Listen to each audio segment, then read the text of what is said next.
Jacobo Machaver, bonsoir. Bonsoir. Dites-nous quelle est votre vision, vous, de l'embargo américain. Quelle est sa nature et est-ce qu'elle n'a pas évolué au fil des ans?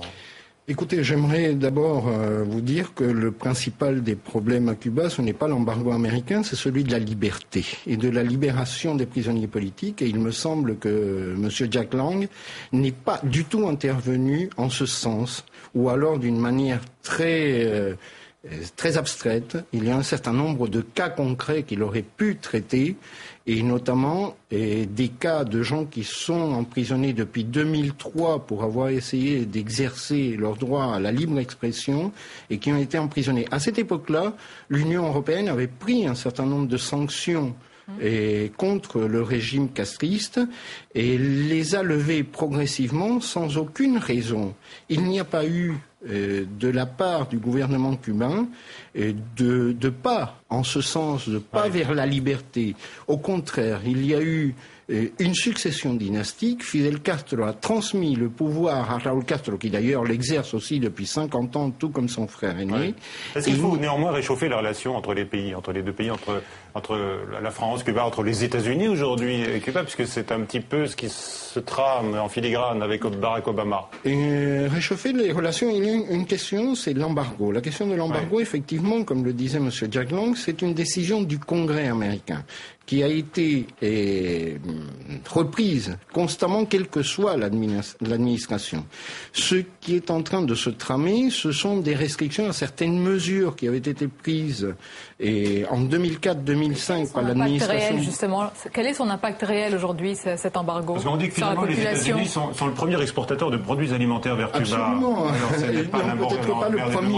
Peut-être pas le premier, mais il y a des relations commerciales très fortes et il y a un certain nombre de producteurs, par exemple de denrées alimentaires aux États-Unis, qui ont intérêt à ce que cet embargo soit levé. Alors c'est un embargo absolument inefficace, mais les États-Unis ne vont pas, à mon avis, lever cet embargo tant qu'il n'y aura pas de mesures du côté cubain, c'est-à-dire qu'il n'y ait pas de libération de prisonniers politiques et qu'il n'y ait pas une voie vers un minimum de démocratie. Alors justement, quelle est la réalité politique aujourd'hui à l'intérieur de l'île? On parle de répression, de délation, de persécution et de la misère qui touche la population.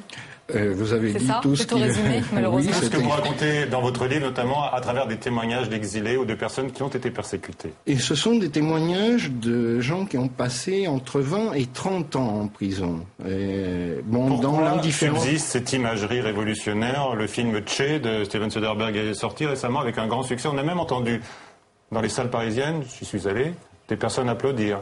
Ils applaudissent l'image de quelqu'un qui a été quand même un des principaux responsables de la répression à Cuba et qui était le chef d'une prison en 1959 où des dizaines et des dizaines de personnes ont été fusillées sous ses ordres. C'est lui qui a donné l'ordre de les fusiller, toujours sous la férule des frères Castro.